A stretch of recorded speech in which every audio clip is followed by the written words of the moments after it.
Welcome to Document News. I'm really pleased to have Sarah Ramfjord joining us today from northern Norway, where she studies journalism.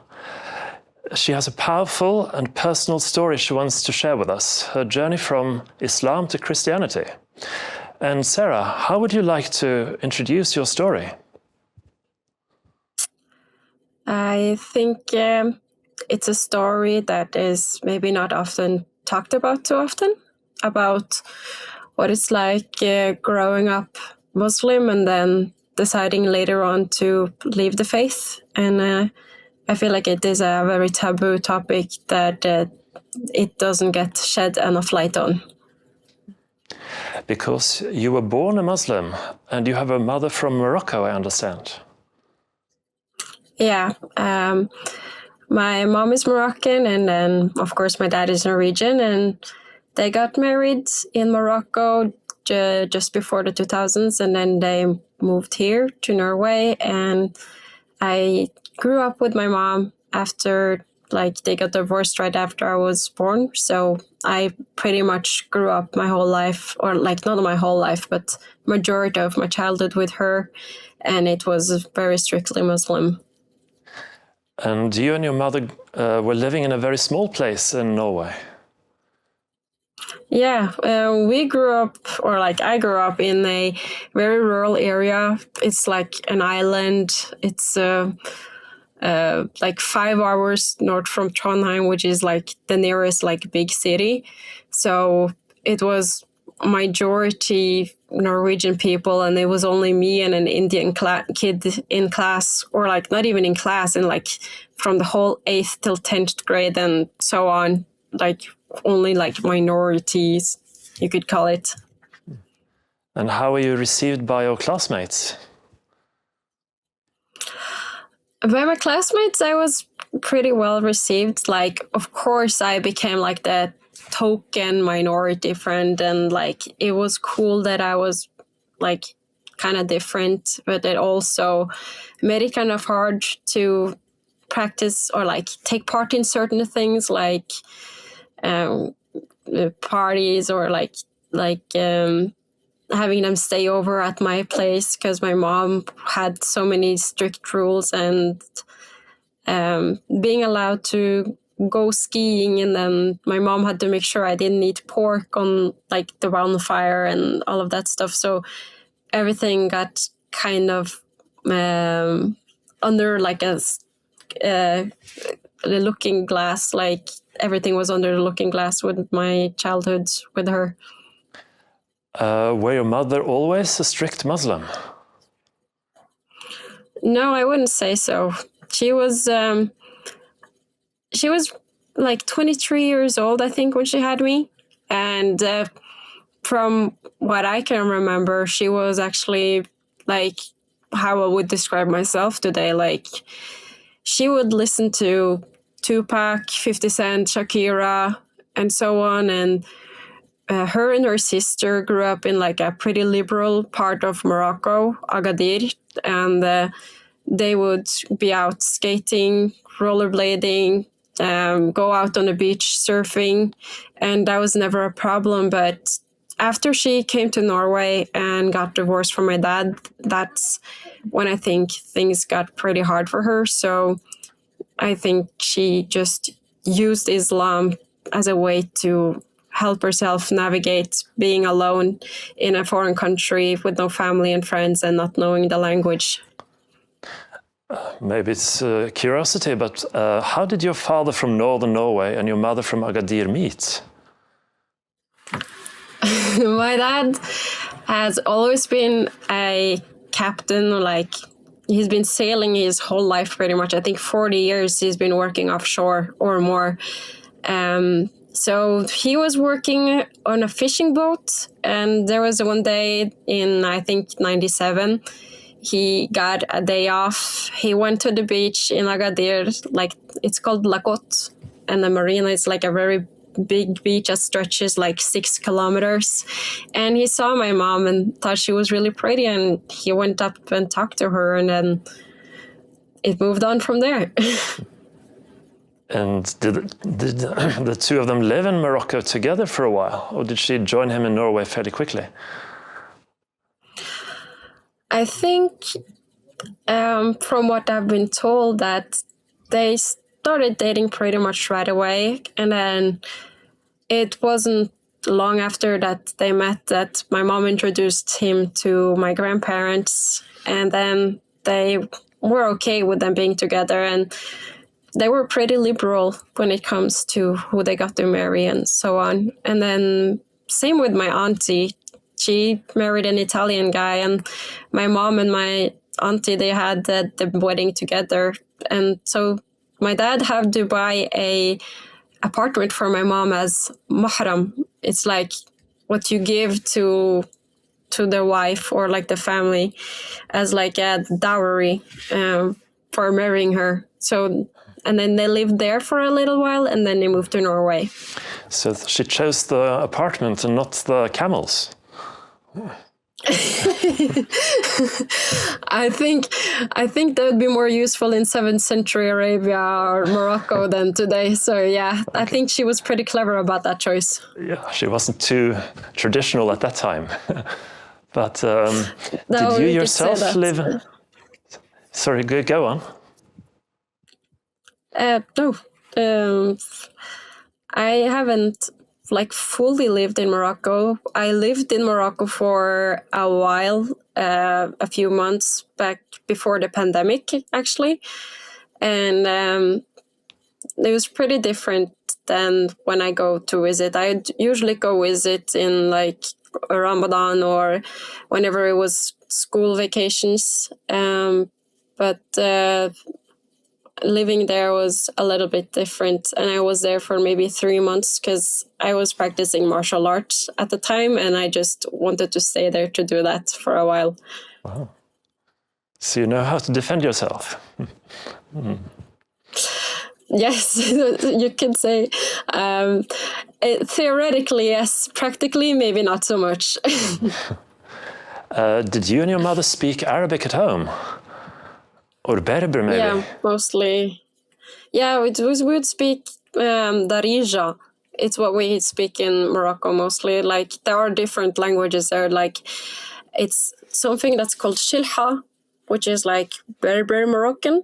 And it's like kind of completely different language from Arabic, like Arabia Fusha. And so Darija is like a mix of French, Spanish, Arabia Fusha, and Shilha. And that's what we would speak mostly at home. But she tried to make me speak more classic Arabic, Arabia Fusha, because it was the language of the Prophet. I would think normally Berbers are less conservative or observant than like the majority Moroccans. So is this true in the case of your mother? Like at the outset, I mean, at the outset, Berbers in general, I think, are less observant Muslims than the general Moroccan population. Is that true?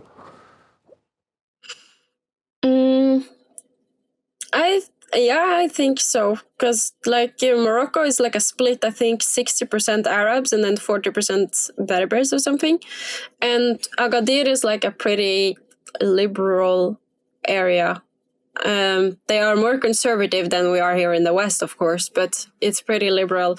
Like, they listen to Sharabi, they dance, they have shisha bars and listen to regular music, and not so strict. And also, it's I think most, like, I will call them cultural Muslims. They mix like Islam with also like believing in black magic and the evil eye and so on. I feel like it's very fluid. It's more like their identity is being Muslim and that they will defend it. But I don't feel like, and they will practice Islam when it's Ramadan and when it's necessary. But I don't feel like most people are Muslims because they chose it themselves. I've seen some old, like early color photographs from Morocco, and there you see women don't really wear Muslim outfits Like the hijab is like very loosely, very colorful, if at all present. And when your mother moved to Norway, she seems to have gone through a pretty large transition.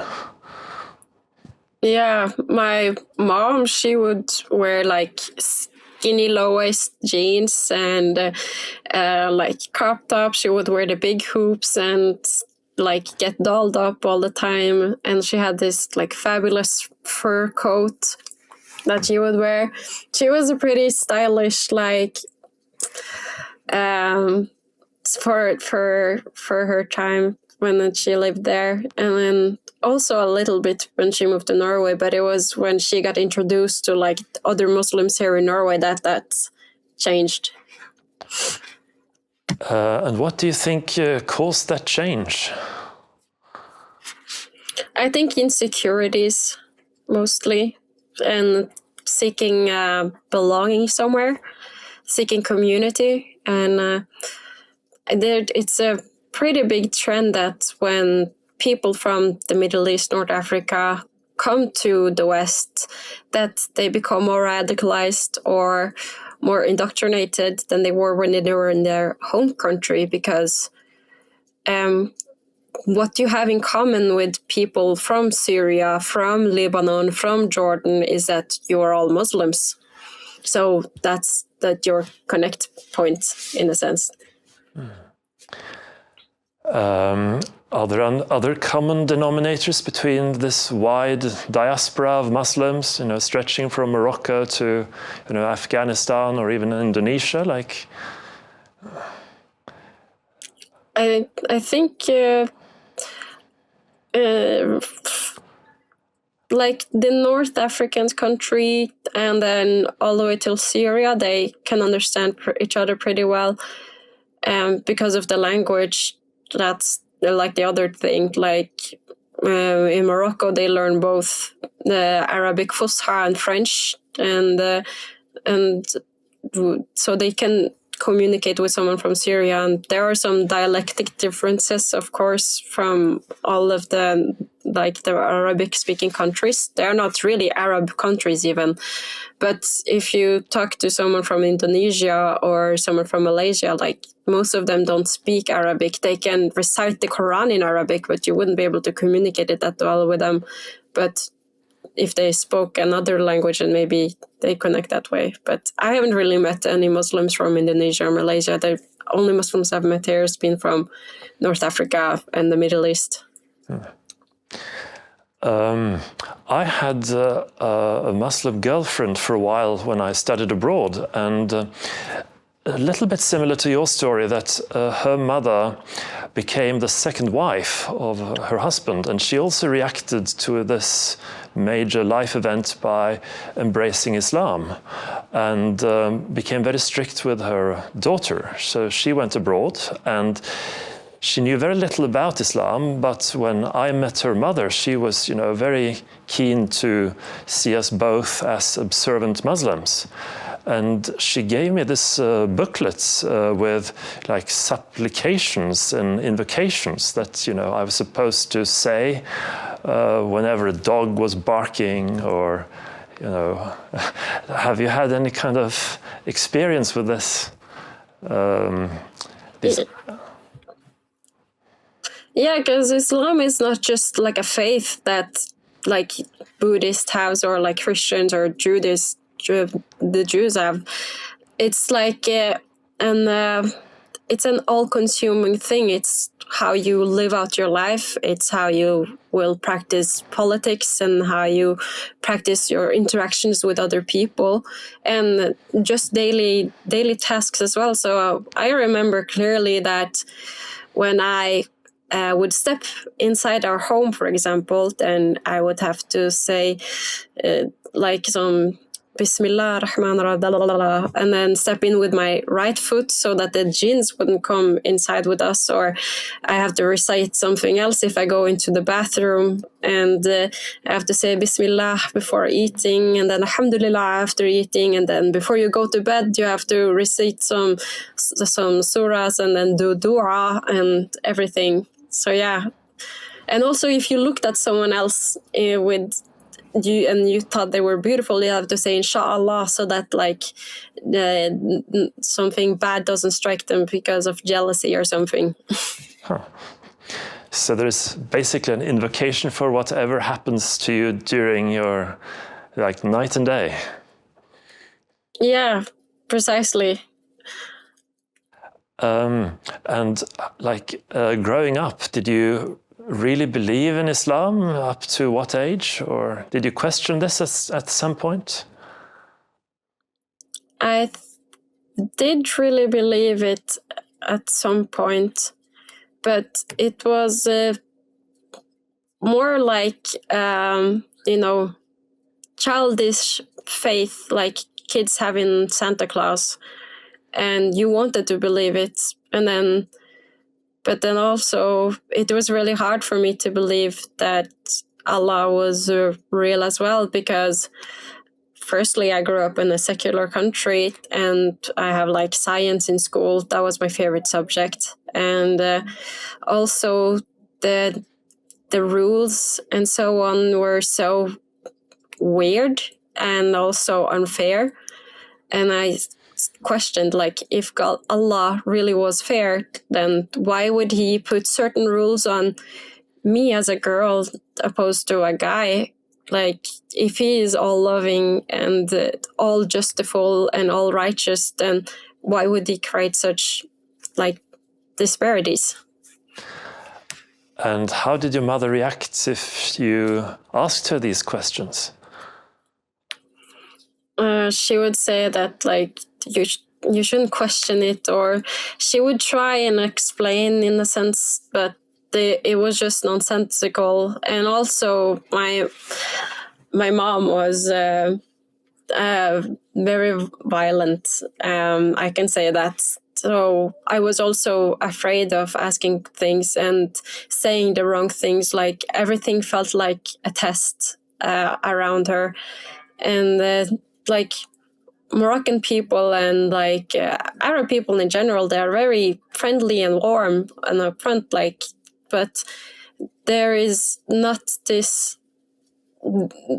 good way of like resolving conflict or of speaking up about your feelings. They are very like hierarchical system. Like, if I questioned things, or if I spoke back to my mom, then that's disrespectful, and it was never like a real friendship there. So I never dared to ask or question anything, because I was afraid of being punished all the time. Because it's not a lot of mercy in Islam, because it tells you all of these ways you will be punished.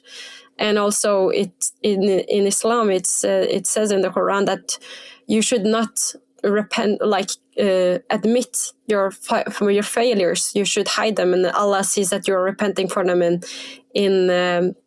when you're on your own.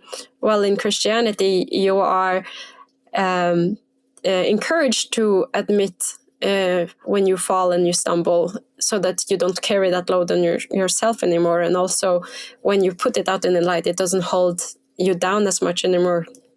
Yeah, I don't know.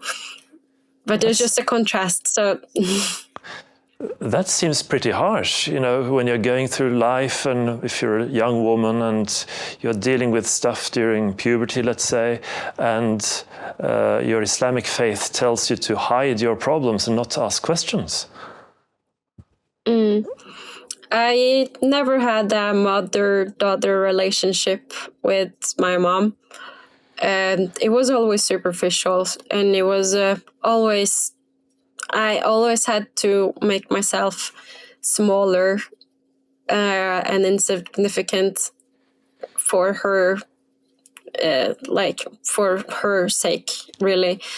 And I loved comics, I loved drawing, I loved music, dancing, and those were things that were okay earlier. But then when she decided to go full on Muslim, then that was suddenly not okay anymore, and then I couldn't share my joy for those things anymore with her. So Islam really, I blame Islam for creating this like separation between us. I remember from this book of supplications that if someone who knows wavers in his faith, you are recommended to say he should seek refuge in Allah. And that's not much of an explanation for someone growing up in Europe or in a small what does that community in even Norway. mean? What do you mean seek refuge in Allah? What does that look like? That doesn't tell us what that looks like. And because even if I tried to do that, because I did try, I was fasting, I was praying, I was Fajr, Dhuhr, Isar, Maghrib, Isha, like all of the prayers, I did them. But, and I read the Qur'ans, I recited the Surat and everything, but they're like, no, if you're struggling, like, oh, if you have any problems, that means you're far from Allah, and that means you're not praying enough. It means maybe you're hiding something, like it's you. There's something wrong with you. You're hiding something if you don't have it good. If you're depressed, oh, that means you're doing something behind our backs. That means that you're not being upfront with Allah. It means that you're not reading your Qur'an enough. Yeah. So you were doing all the 5 prayers. You got up really early in the morning and did morning prayers. Yeah, when I was living with my mom, I did that. And I did that from maybe 3rd grade. I started doing that. And then when I started living with my dad in 2011, because I got taken away from her, I still did that, and I still tried to stay away from pork and stuff. But then eventually, like, I stopped doing that. But the effect of growing up in like that kind of environment had like a chokehold on me for years after that. And I tried to still stick to my faith in my teenage years, or like go back to it. And then in the hope to, for one thing, for my own sake, because I wanted to be right with Allah, but it was also in a way to refuge, like reconcile my relationship with my mom, try and still have a relationship with her. Were there other Muslims, maybe your family back in Morocco, that you could call or talk to about, faith matters? No, not really. And I never really spoke to them about it. Like, my grandma, she didn't really like to speak about that much. And then my grandpa, he had Alzheimer's, so there wasn't really much conversation out of him. And then I found out my uncle Mohammed, he lived in like outside of Marrakesh in Agadir, like a small village, and they used to live there as well when they were little. So they both lived out there and in Agadir. They have houses in different places in like Morocco. But I didn't find it. It never came up really, and they kind of were just like, oh no, she lives in Europe, she is a European, like, but she will come back to the faith, like it's just a phase, right? And so they didn't really think that much about it. But and the same when I confessed to my mom when I was like 18-ish that I'm not Muslim, I'm atheist, then she was like, oh no, it's fine, it's probably just a phase, because they had also their rebel phase, so they thought that it would just sort itself out. Islam claims to be very scientific, and to have solved many of the atherosclerosis or cancer. You should listen to the call to prayer a lot, and that might cure you if you are a just and honorable person. So as a student in college, how did you reconcile these claims? I remember when we had like science class, naturfag, in high school. No, not high school, in middle school. We were talking about like water and like the different kinds of water. Like, I don't know the English word for it, but brekkvann. because the Quran claims that there are two oceans, like the waters cannot meet, they don't mix at all. And then it's like, no, it's actually called brekkvann. Like there will be like fresh water on top, and then there is seawater on the bottom, and in between there's breckwater. So no, there is two ocean like waters that meet in a sense. And also with the embroid, because the Quran claims that the first is the bones and then the tissue comes afterwards. But no, they actually is created at the same time. Like it's not first that thing and then the other builds on top of it. And other like odd claims. But yeah, I remember like my mom telling me like, oh, the water Zamzam, it can heal everything. And also it says that if a fly falls into your milk, then you need to dip it inside, because then that bacteria or something is gonna heal you, like it's good for you, which is odd. And or like eating 3 dates, that will, oh no, it's bogus. I remember my overseas college, they were sponsored by the local embassies from the Middle East, and every year they put up a show called Sultans of Science. And I went to science college, and they had these very expensive, huge displays, you know, how Islam cured basically every disease on the planet and how they said things first and so on. So it was a little bit amusing when you mentioned water. One of my classmates was curious because my name is Christian, and he thought, you know, you must be a Christian too, and I confirmed. And they were always very curious, you know, about my faith. But underneath it all seemed like this desire to convert me. And they especially was, you know, boring into this issue of the Holy Trinity. And then I came up with this idea that, you know, about H2O, it exists in 3 states. You have, you know, the solid state, the ice, you have the liquid state, water, and then you have water vapor. And, you know, they really didn't like that answer. But how did you go through your phases with, what made you an atheist, basically? Was there a special moment when you can remember that you couldn't believe in Islam anymore? It was, I used to watch a lot of YouTube as a kid. I spent so much time alone, and then I stumbled over a YouTuber. I don't watch him anymore, and I don't like anything of what he's creating now. He's a very problematic, but his name was Amazing Atheist, and he would take up arguments against God, and for me, it sounded solid back then when I was like younger. And also just learning about the Big Bang more in depth, and that started to make sense for me, and also other people around me, and also just like, because I choose to believe in Christianity because there is enough proof for me to be convinced that Jesus is like Christ, he is God. But with Islam, I didn't find the same substance for me to believe in it.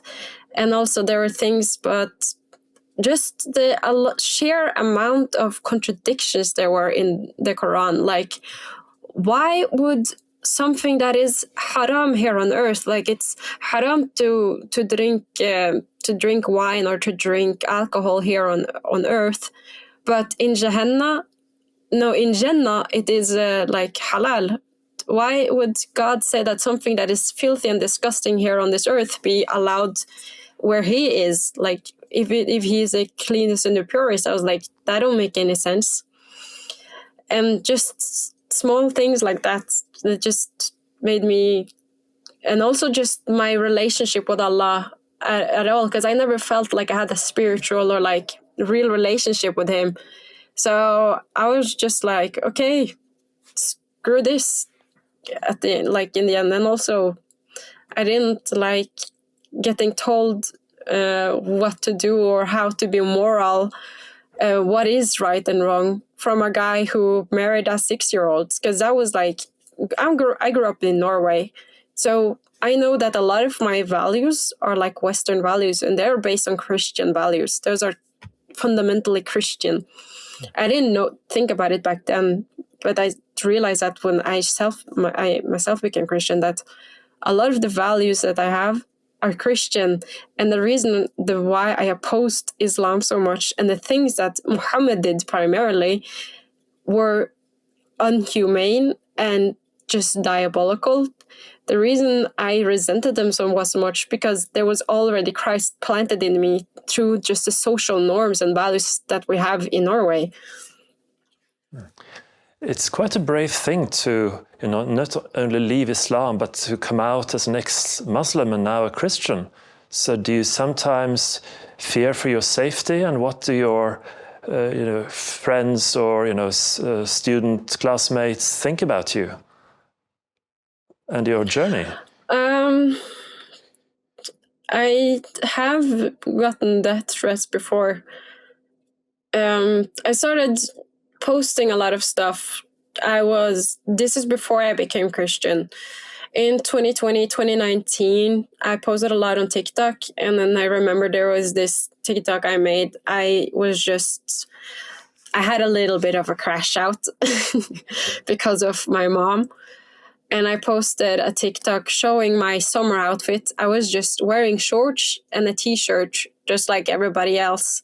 And then my mom had commented and said that, like, other Muslims that have moved to our hometown after like 2015, when like all the Syrians came here, that they commented and said that I looked like a whore. And I remember another time when I was at the festival, they didn't understand or know that I could speak Arabic, but they said, like, behind my back, "Oh, شوفي هاد بنية تعال سانا كتلبس بحال كحبة." Like, they said, "Oh, look at Sana's daughter, she dresses like a whore." And then I turned around to them and said, like, "Jazakallah khairan," like, thank you,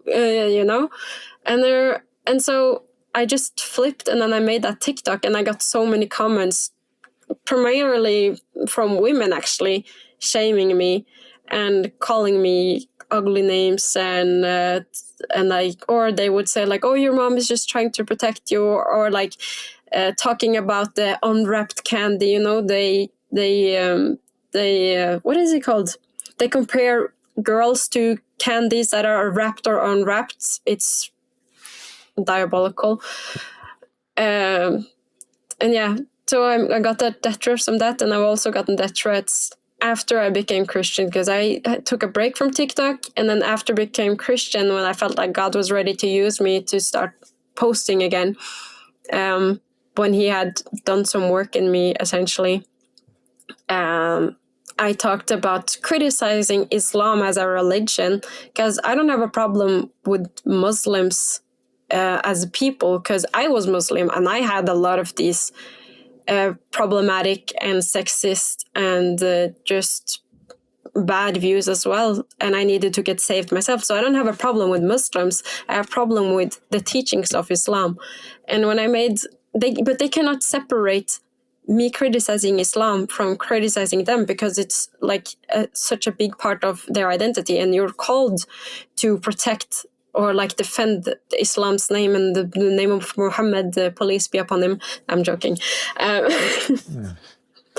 Okay, yeah. So I'm sorry, I'm rambling. No, on the contrary, I think you say very many, shocking things. For instance, this that women can either like sweets and either wrapped or unwrapped. That's a very strange way to look at a woman, a very cynical way to look at a woman. And Islam is called, it means submission. Don't they question, this attitude to women, that you have to dress up in order to be honorable, and yet they look at them as sweets? Yeah, and it's, I feel a lot of people want to talk about how bad it is for women, but I think it's also very oppressive and bad for men as well. They separate men and girls all the time. That means that they're objectifying women.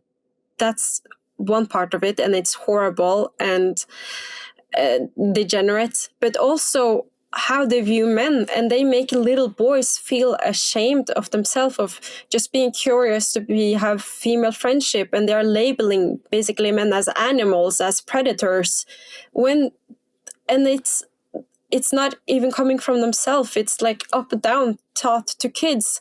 And when they are taught that way, that, oh, we are lustful, we are men, we are predators, like, and so on, then you start to take on those traits as well. Because if you don't get to interact with the opposite sex, then you will be more likely to want to do those stuff with them. So I feel bad for men as well. It's not just oppressive to women. It's denigrating men as well, I think.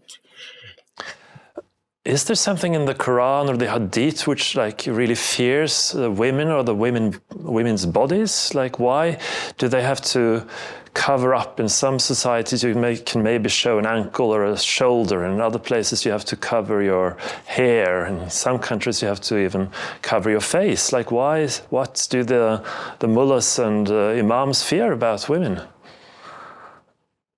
Yeah, they fear that it will bring dishonor, firstly, that if a woman shows herself, that it dishonors her husband or her family.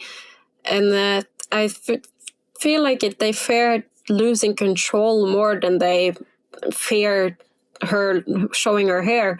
It is that if they get those small senses of freedoms, then maybe they will want more. And I think that's what they fear, because... and I also think there's a jealousy of women, because they say that, when people say, oh, Islam is a feminist religion because they get mahr, and then they get to stay home and get to be taken care of and so on. But I think it's also there's a jealousy there because of that, and also because we create life.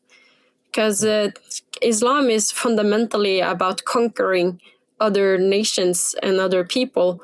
And so they have to control the women, because we are the only ones to be able to create life.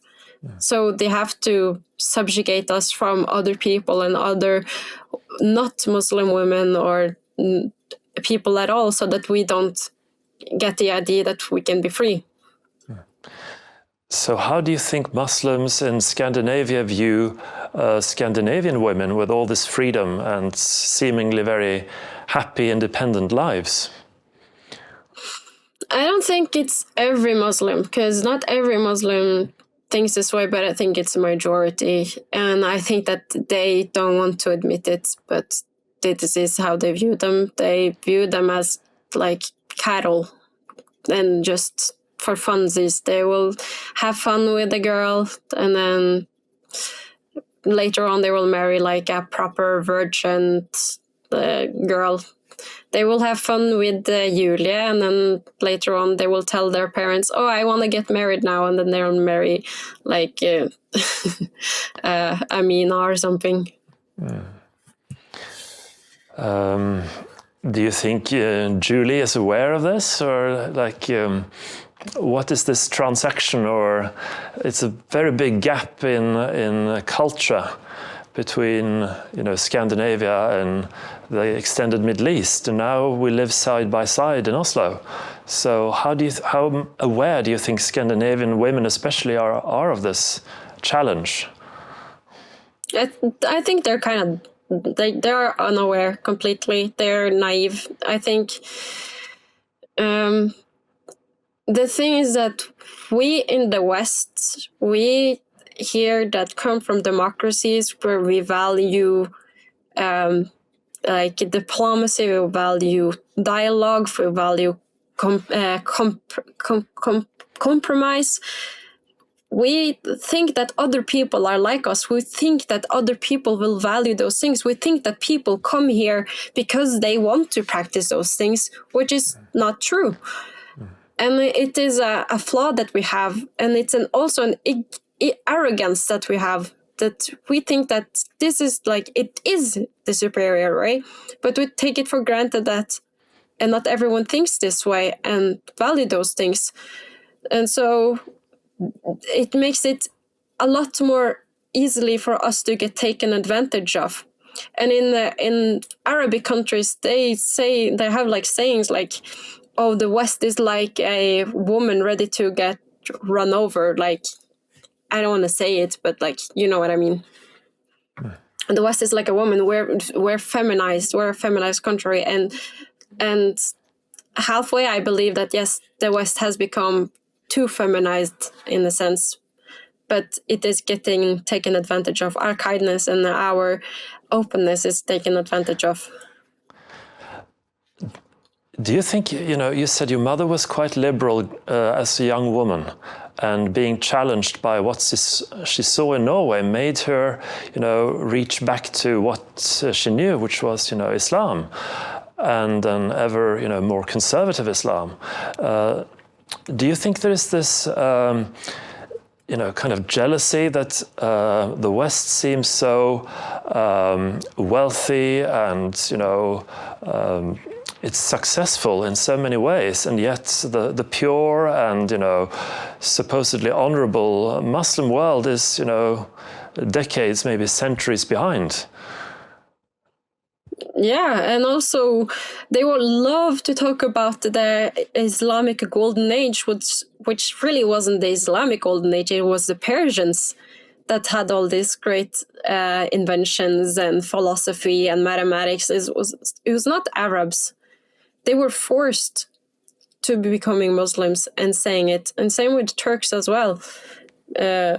So Arab like Muslim Islamization, it has never had its own greatness. Like now they do, but like with the Gulf, and Saudi Arabia, Kuwait, Bahrain, and stuff. But before, like, they don't really have anything to show for. And there is a jealousy, but it's also because of their own cultural. They are so culturally behind as well that they can't come to that point. Because here in the West, if we talk about, for example, military, in Norway we have generals, and then we have and then we have those underneath, right? In Norway, if something goes wrong, then people will admit they're wrong because it's important for us to improve later on. But in Arab countries, they don't have that sense of, they will blame the rocket launcher, they will blame the people underneath them, and they are so prideful they can never admit the wrong. And also they always say inshallah. That's a way of like not taking responsibility or accountability for things. So they will say inshallah, if God wills it, like it will happen, right? And there are like ISIS shooters, they will shoot bullets into the air and say inshallah, like these bullets will hit our enemies. But you know as well as I do that God aids us when we are trying ourselves. Like, I'm not trying to say that God wants, you know what I mean? But you have to put effort in yourself. You can't just pray it to existence. God helps us when he sees us trying ourselves. And it's just corruption, really. Now we have just entered the fasting month of Ramadan, which Norway suddenly is very keen to celebrate officially. And I think you and I have experienced that it's a lot about facade, that you want to appear to be fasting, and you, behind closed curtains, you do eat and drink. And also, I noticed, some Muslim men like to grow like the nail on the index finger to show that they are like humility to Allah, that they are imperfect. And you wonder, like, well, I might see one or two other imperfections too. It's like always this, you pretend to be modest, but actually it's about displaying a faith that you don't actually follow or even believe in. Yeah, they're Pharisees. They're Pharisees. It's that's why like Jesus came here, because he wanted to uproot all religiosity, because it's just phony. It's just a show. It's the competition between who is the purest. And they say like Allah looks to the heart, yeah, and he sees right through that facade. I'm sorry. And I know like people, because, oh, wow, look, they have like the mark on their nose and on their forehead because they prayed so much. They pray every day. That's why they have those markings, But really, they've just beat themselves to the point where they have it, for example. My mom has it. I know she don't beat herself, but she does have those marks because she does pray every day. But like, it's just, yeah, I don't know. It's like, do they bang their heads against the floor, against the wall as a Muslim? That's my, yeah. But you can start to wonder. I've traveled quite a bit in the Middle East, and you do notice that there are very few Christians around, but they are allowed to sell liquor. Arak is a very popular alcohol in the Middle East, and you start to wonder, like, when there are so few Christians, how come there are so many liquor shops? But yeah, we have the same in Morocco there, but they are not like visible in like it's not like they have Vinmonopol at the shopping mall. They have it, but it's in like the downstairs area. In like we have Carrefour. It's like kind of like Coop Extra here in Norway. And there they have like a downstairs underneath the supermarket where you can buy liquor and alcohol and stuff. And it's a open secret, you could say, that they do drink alcohol and stuff, and they do serve alcohol in like the clubs or like the shisha places and stuff. Well, you have had a life both as a Muslim and as a Christian. So how do you feel personally? How was it living like a Muslim and now as a Christian?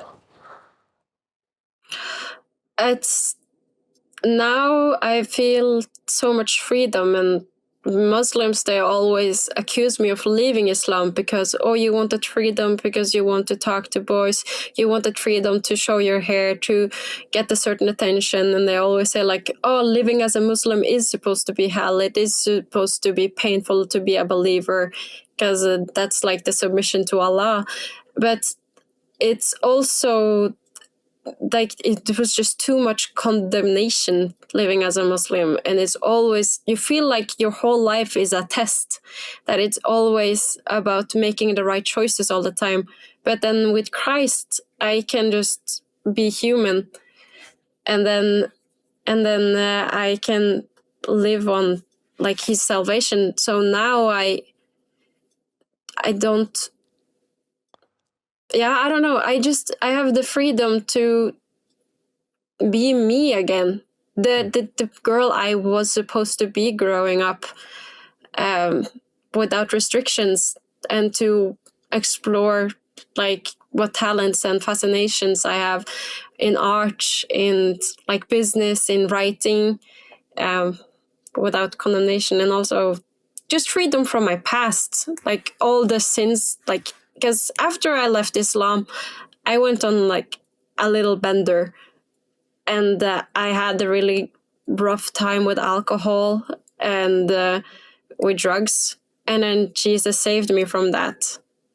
So I know the bounds of living in the world with alcohol and those things that are supposedly normal, and also the bounds of super religiosity. So I know that each of those, what is it? Grøft? I don't know what grøft is in English. A ditch. Yeah, each of those ditch, they don't give you salvation. They don't give you peace. They don't give you the thing you're longing for, your soul is longing for. It's only through Christ you can get that. Yeah. I think it was a pastor who said that, humans are a bit like roots. We are gnarled, we are, uneven, twisted, crooked. And the Bible takes account of that, that we fail and we don't live up to our expectations, and yet, we are saved. So do you think, the Bible is easier to live by because, it really relates to human life as it is? Yeah, it talks to the human experience. Like, I remember the first time I read Romans, And I was just like, it's pointing to the things that I have been thinking about, but doesn't say. And then I'm like, and I also read something from Olaf Ruseniussen. He's like an old, like, Christian theologian, pastor from like the 1800s here in Norway. And also Jan Bygstad. Oh my days. The books, they're pinpointing on, if you're reading something in the Bible, you're going to start to think this. And because you think this, you're going to condemn yourself.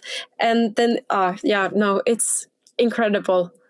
I love the Bible so much. Yeah, I'm sorry. No, it's beautiful. We have to put up those names on the screen for our viewers. I was thinking also about, the songs, the psalms we used to sing, in previous days, or Constitution Day in school, church. They were, our lives were so full of Christianity, like a generation or two ago. And when you read those texts, it's all about, God holding its hand over the country, or, it's really heartfelt. And now when children no longer grow up with this heritage, do you feel like God's hand is slipping from Scandinavia?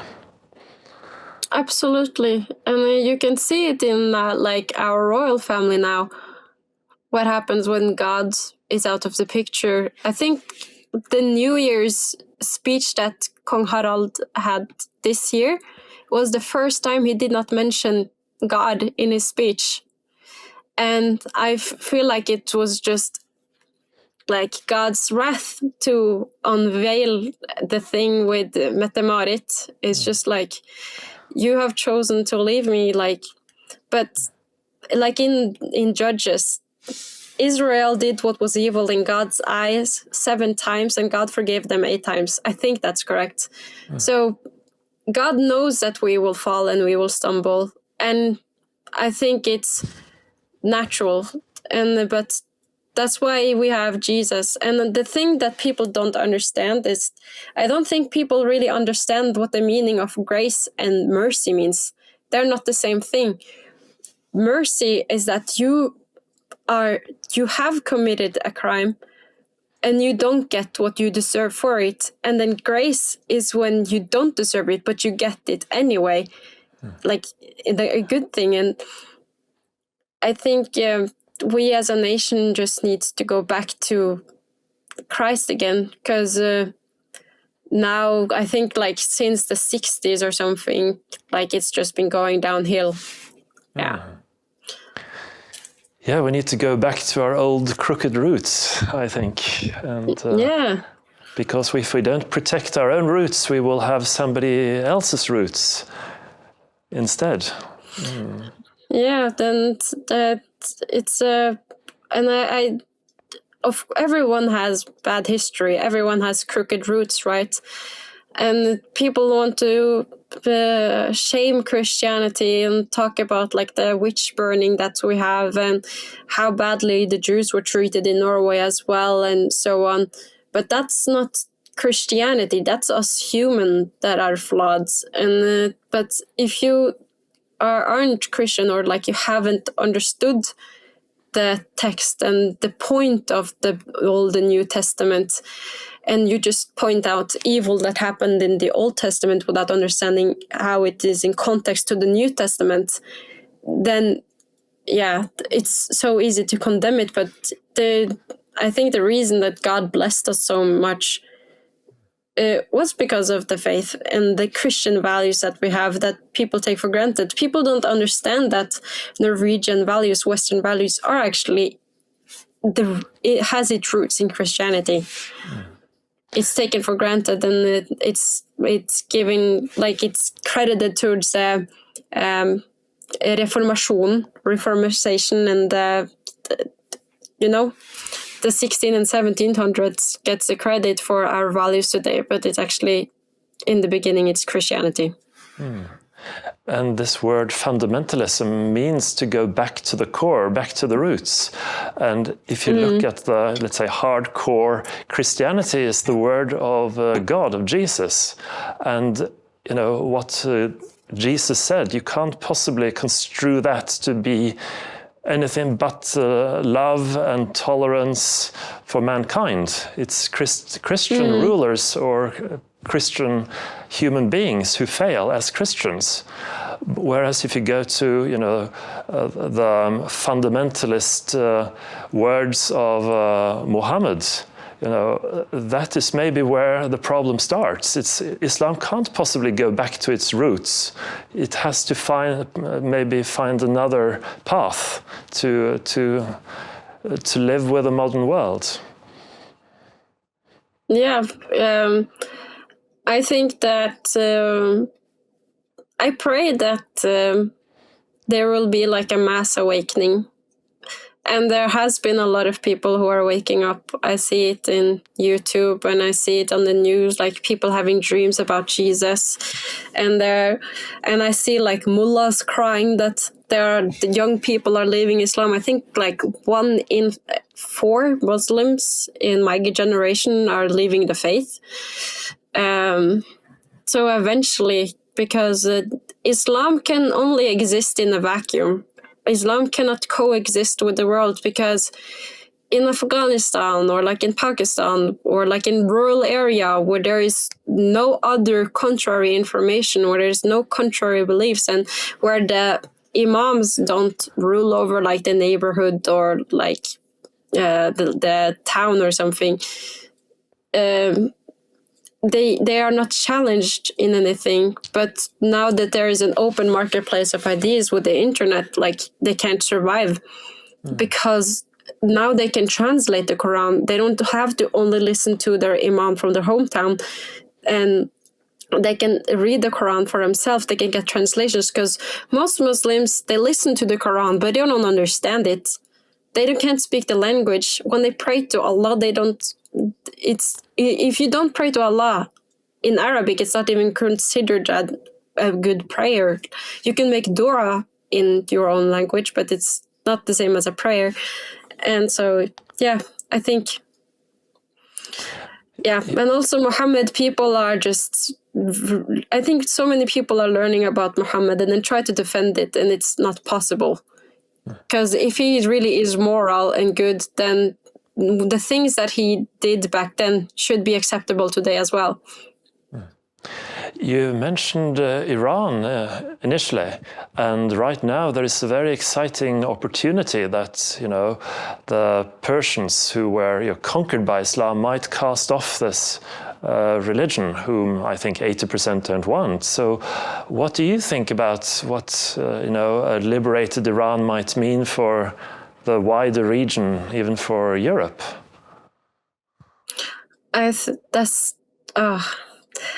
I think if Iran gets liberated, it will be like a domino effect. I think that will give people hope in other Muslim countries. And I think it will be more a Western, or like Muslims in the West who get more pissed off than Muslims in the Middle East, actually. The Iranian, the Persian people, they were never Muslims. They don't speak Arabic. They speak Farsi. They are Zoroastrians. They have Cyprus the Great. They were a great nations, and they're starting to find who they are again.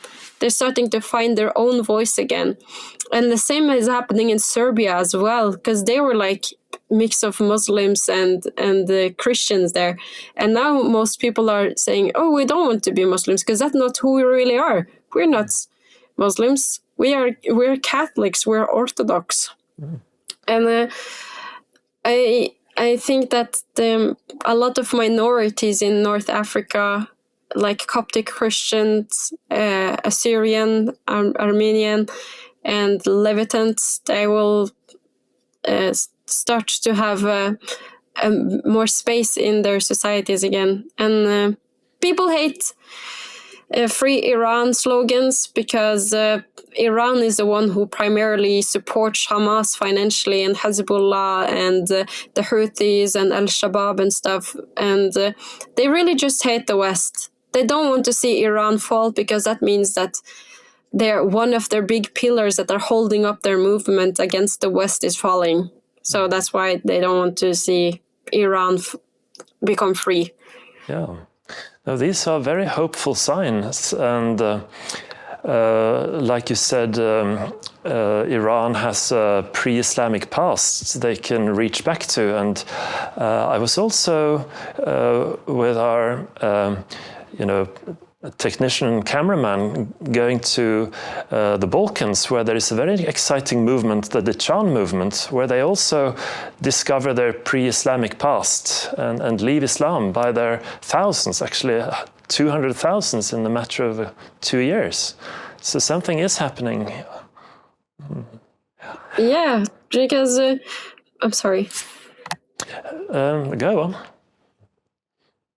Yeah, because Islam erases all form of identity, all form of individuality. Like, if you go to Pakistan, if you go to Afghanistan and you see the women wearing burqas and niqabs, that's not their national clothes. Their national clothes are decked out in gold, in details, in fine fabrics, with flowing hair, with dance, with their own kinds of instruments, and all like there's so much tradition, there's so much culture that has been buried and destroyed because of Islam. Moroccans didn't wear kaftan. The kaftan is not a Moroccan traditional. It is now, yeah, because after Islamization, but the original Moroccans, the Berbers, that had their own designs. They used to have tattoos in their faces, and they have their own traditional clothing and music and sha'bi and everything. And the same with the Syrians, the Levant people there, the Coptic Christians, and so much. Like Egypt, for example, it's unrecognizable compared to what Egypt was back in the days. Yeah. I think we're coming to a close very soon, but I remember reading the Nobel Prize winner V.S. Naipaul, who has a novel called Among the Believers.